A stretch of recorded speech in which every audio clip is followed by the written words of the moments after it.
একটি পুরনো ভাঙা মন্দিরের সামনে এসে থামলেন তিনি, যেন এই নির্জনতায় একটু বিশ্রাম নেয়ার সুযোগ খুঁজছেন। মন্দিরের দেয়াল জীর্ণ, বহু পুরনো দিনের ছাপ স্পষ্ট, কিন্তু বাতাসে এক অদ্ভুত স্থিরতা, যেন কেউ তাকিয়ে আছে নীরবে। হঠাৎ পায়ের কাছে শুকনো পাতার শব্দ, তারপর ঝোপের ভেতর অল্প নড়াচড়া। কিছু একটা ঠিক স্বাভাবিক লাগছে না। আদিত্য থেমে যান, কিন্তু পেছনে তাকান না, কারণ তিনি বুঝে গেছেন তিনি একা নন এই পথে। যে লুকিয়ে আছো, বেরিয়ে এসো সামনে। ছায়ার আড়ালে দাঁড়িয়ে থেকে কাউকে ভয় দেখানো সহজ কাজ নয়। কিছুক্ষণ কোনো উত্তর আসে না, শুধু বাতাসের হালকা শব্দ আর দূরের ঝিঝি পোকার ডাক শোনা যায়। তারপর ধীরে ধীরে ঝোপ সরিয়ে একটি ছায়া মূর্তি বেরিয়ে আসি, মুখে কৃত্রিম সাহস, কিন্তু চোখে লুকানো ভয়। বৈদ্য, এখানেই ফিরে যাও। এই পথ তোমার জন্য নয়। সামনে যা আছে তা তোমাকে জীবিত থাকতে দেবে না। তার কণ্ঠে হুমকি আছে, কিন্তু সেই হুমকির ভেতরই অনিশ্চয়তার কম্পন স্পষ্ট বোঝা যাচ্ছে মনোযোগ দিয়ে শুনলি। তুমি কি জানো তুমি কাকে থামাতে এসেছো? আমি শুধু একজন বৈদ্য নই, আমি প্রতিশ্রুতি নিয়ে চলেছি সামনে। প্রতিশ্রুতি দিয়ে জীবন বাঁচে না বৈদ্য, বাঁচে শক্তি আর বুদ্ধি দিয়ে। আর তোমার সামনে দাঁড়িয়ে আছে মৃত্যু। আদিত্য শান্তভাবে তার ঝোলা খুললেন, যেন এই হুমকি তার কাছে নতুন কিছু নয়, বরং আগেই অনুমান করেছিলেন। তুমি কি জানো এই ছোট বোতলের ভেতরে কি আছে? এটা তোমার জন্যই সঙ্গে করে এনেছি আমি।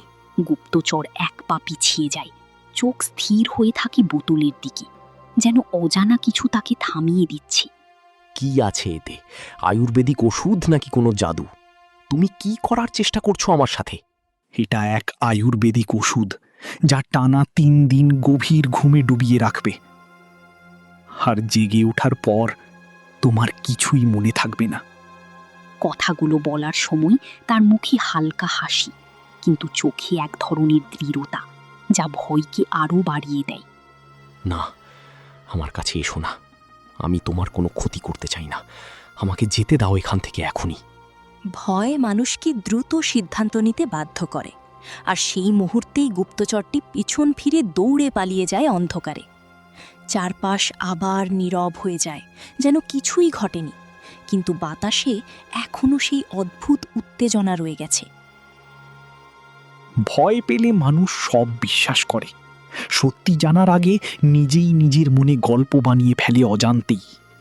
বোতলটা হাতে নিয়ে তিনি একটু হাসলেন, কারণ এর ভেতরে কোনো ওষুধ নয়, শুধু সাধারণ গোলাপ জল ভরা।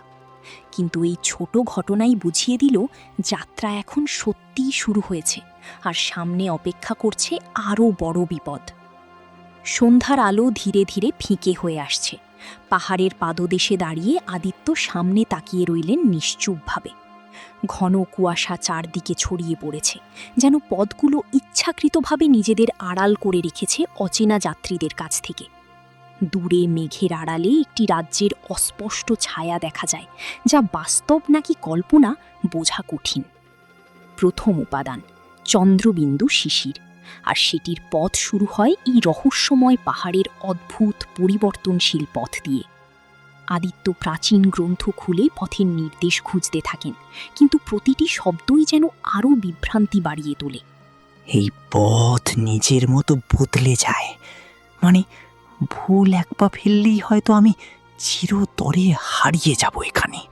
হঠাৎ পাশের ঝোপে হালকা শব্দ হয়, যেন কেউ নিঃশব্দে লুকিয়ে থেকে তার প্রতিটি পদক্ষেপ লক্ষ্য করছে গভীরভাবে। কে ওখানে? লুকিয়ে থেকো না, আমি জানি কেউ আছো। সামনে এসে নিজের পরিচয় দাও এখনই।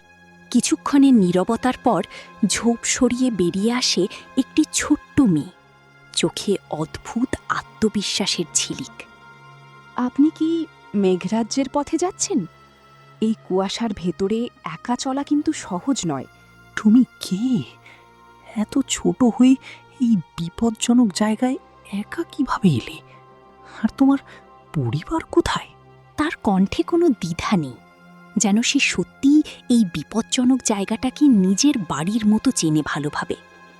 আমি তিতলি, আর এই পাহাড় আমার কাছে নতুন নয়, আমি এর পথগুলো চিনি। ছোট্ট মেয়ে, এটা খেলার জায়গা নয়, এখানে বিপদ আছে, তুমি এখনই ফিরে যাও। আমার ফেরার মতো কোনো বাড়ি নেই, আর আপনি একা গেলে পথ আপনাকে ভুলিয়ে দেবে। আদিত্য এক মুহূর্ত থেমে যায়। বুঝতে চেষ্টা করেন এই মেয়েটির সাহস সত্যি নাকি কেবলই অজানা এক রহস্য। তুমি বলছো তুমি পথ চেনো, কিন্তু এই পাহাড় তো প্রতিনিয়ত নিজের পথ বদলায়, তুমি কিভাবে ঠিক রাখো দিশা? পথ বদলায় ঠিকই, কিন্তু যারা মন দিয়ে শোনে তারা পথের ফিসফিসানি বুঝতে পারে। আমি আপনাকে পথ দেখাবো, কিন্তু তার বদলে আমাকে আপনার সাথে নিতে হবে। এই উত্তর শুনে আদিত্যের চোখে বিস্ময় দেখা যায়, কারণ এই কথার ভেতরে লুকিয়ে আছে অদ্ভুত গভীরতা। এই যাত্রা সহজ নয় তিতলি, সামনে এমন বিপদ আছে যা তোমার মতো ছোট একজনের জন্য ভীষণ বিপজ্জনক। আমি ভয় পাই, কিন্তু ভয়কে নিয়েই এগোতে শিখেছি। তাহলে চলুন দাদু, দেরি করলে পথ আবার বদলে যাবে। অবশেষে আদিত্য বুঝলেন এই মেয়েটি শুধু একা নয়, তার ভেতরে লুকিয়ে আছে কোনো অজানা শক্তির আভাস। ঠিক আছে, তুমি আমার সাথে যেতে পারো। সন্ধ্যার কুয়াশার ভেতর দিয়ে দুজন এগিয়ে যায়। শুরু হয় এক নতুন বন্ধন আর আরও গভীর এক রহস্যের যাত্রা। কুয়াশা আরও ঘন হয়ে আসে, যেন পাহাড় নিজেই তাদের পথ গোপন রাখতে চাইছে এখন। তিতলি, তুমি নিশ্চিত তো আমরা ঠিক দিকেই যাচ্ছি, নাকি পাহাড় আমাদের নিয়ে খেলছে? পাহাড় খেলছে না দাদু, ও শুধু পরীক্ষা নিচ্ছে। কে বিশ্বাস করে আর কে ভয় পায়। পায়ের নিচের আলো হালকা কাঁপতে থাকে, যেন পথটাও জীবন্ত হয়ে তাদের উপস্থিতি বুঝতে পারছে। এই আলোটা স্বাভাবিক নয়, মনে হচ্ছে কেউ আমাদের জন্য এই পথ খুলে দিচ্ছে ধীরে। হয়তো কেউ দেখছে আমাদের, কিন্তু সবাই খারাপ নয়, কেউ কেউ সাহায্যও করে। হঠাৎ বাতাস থেমে যায়, আর সেই নীরবতায় দূরে অদ্ভুত এক ফিসফিস শব্দ শোনা যায়। তুমি কি শুনতে পাচ্ছ তিতলি?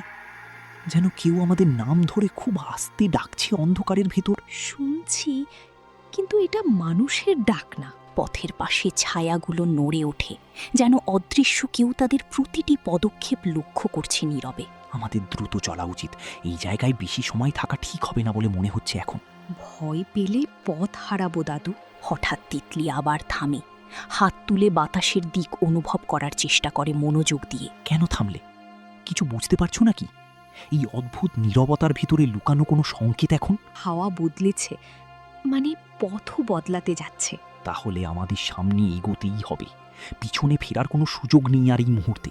দূরে হালকা এক নীল আলো দেখা যায়, যা ধীরে ধীরে বড় হয়ে দরজার আকার নিতে থাকে। তারা যত এগোয় আলো তত পরিষ্কার হয়, আর কুয়াশা ধীরে ধীরে সরে যেতে থাকে চারদিক থেকে। তাদের সামনে অবশেষে স্পষ্ট হয়ে ওঠে সেই রহস্যময় দরজা, যা নতুন এক জগতের সূচনা করতে চলেছে।